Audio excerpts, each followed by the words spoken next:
Morning, man. Morning. Morning, man. Morning. Hey, man, here it is, man. So I was thinking about it, right? Talking about culture and stuff that we're doing. I said, what does it mean to be a Falcon? And I said, this, like I said about like identity, right? Coaches have no right to tell you what your identity is going to be. Who are the guys that can tell us what our identity is going to be? The guys sitting in these seats, right? We make all these coaches stand up, personnel people, all the support staff, all of us support. We stand your ass up, Scar. We're all standing up, right? Because you guys set the identity, right? I said, let's go get Mr. Falcon himself, man, to tell us what it means to be a Falcon to him. And I want to introduce Matt Ryan. What? All right, first of all, I just want to say thanks to Raheem for asking me to come in and talk to you guys, man. It's a little bit surreal to be back, standing in front of the team. I feel like I've done this a million times, but I'm probably more nervous today than I ever was standing in front of everybody else. So Rod texted me a little while back and asked if I would come in and talk to you guys. And I said, yeah, cool. What do you want me to talk about?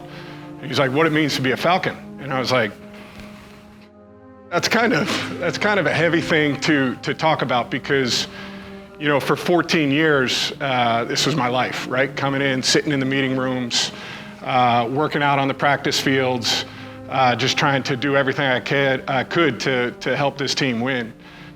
So it had me thinking about what the mindset was when we were in this building. And for me, it was always about, I didn't get who we were playing. We're gonna show up and roll these, right from the start. New Orleans, yeah, tough place to play. Won a Super Bowl in 2009. The group that we had plays them week 3 of 2010, and we go down and hand it to them down there. No one was scared, right? Nobody was scared. We all had the belief that no matter who the we were playing, we were gonna go out there and take care of business. Carolina, in division, we play them in 2015, up in Carolina in December. They're like 13-0 at the time, or 12-0, whatever it is. They kicked the shit out of us. They're taking pictures on the sideline. They beat us by 30 points. 2 weeks later, these guys roll into here 14-0, and we beat the shit out of them at home and ruin their perfect season, right? They're 14-1, 15-1 going into playoffs. That mindset was, I don't give a what our record is, what theirs is. They're coming into our place or we're going to theirs and we're gonna hand it to them. We had that mindset, it didn't make a difference, right? Regardless of who we're playing, regardless of division games, whatever the track record had been, when we were at our best, there was a mindset that we were gonna go out there and get the job done. All right, so how did I learn that? Well, I learned it by coming in and watching the players that I played with, right? I think about the locker room that I came into. Todd McClure, unbelievable player for the Falcons. He's in the Ring of Honor. He's from Baton Rouge, Louisiana. Country guy, as good of a teammate as you could find, kind of soft-spoken, but was really the glue that kind of kept that team together, right? He was the guy that could tell you what you needed to hear, not what you wanted to hear, what you needed to hear, but could also be the guy that you could go talk to about, hey man, I'm struggling with this, and he would listen, right, and give you good guidance. Another guy I played with, Roddy White. He was from James Island, South Carolina. Roddy did not shut the up from the moment he came into the building, right? Anybody that played with him knows you were gonna hear him the moment you walked into the building. He was high energy, he took notes, and he was combative in a good way, right? To bring the best out of you. So I learned a lot from him. One story I remember about him is we're playing in the 2012 divisional playoffs. We're playing the Seahawks. So for you younger guys, 2012, this was the very beginning of the Legion of Boom, right? You're talking about Cam Chancellor, Richard Sherman, that group. Bobby Wagner was young. All these guys, right? And they're physical.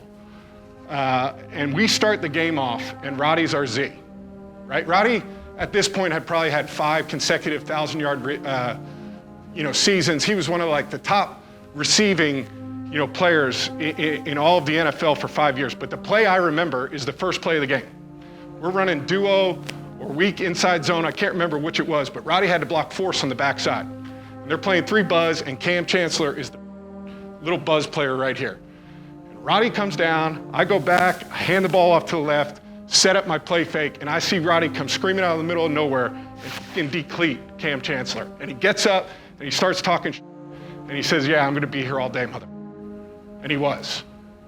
So those two guys, very different, but similar attitudes, right? Different personalities, but similar attitudes of playing tough.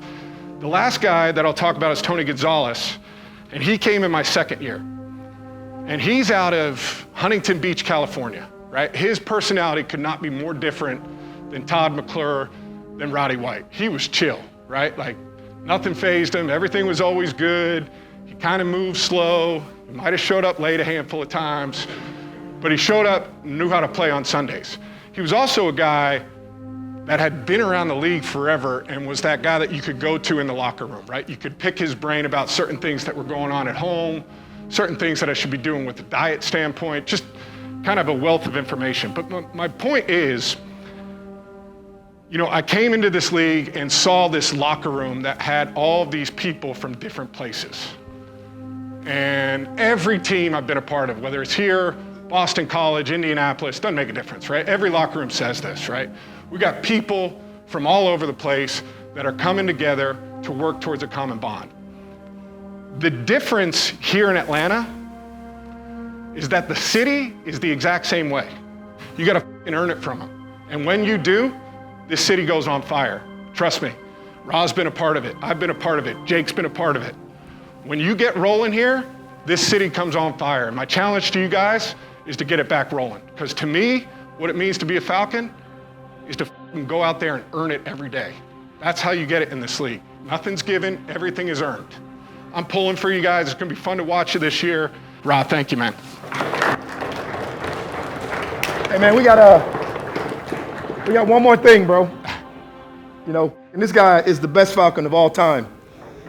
And it is my pleasure to put this man in the Ring of Honor.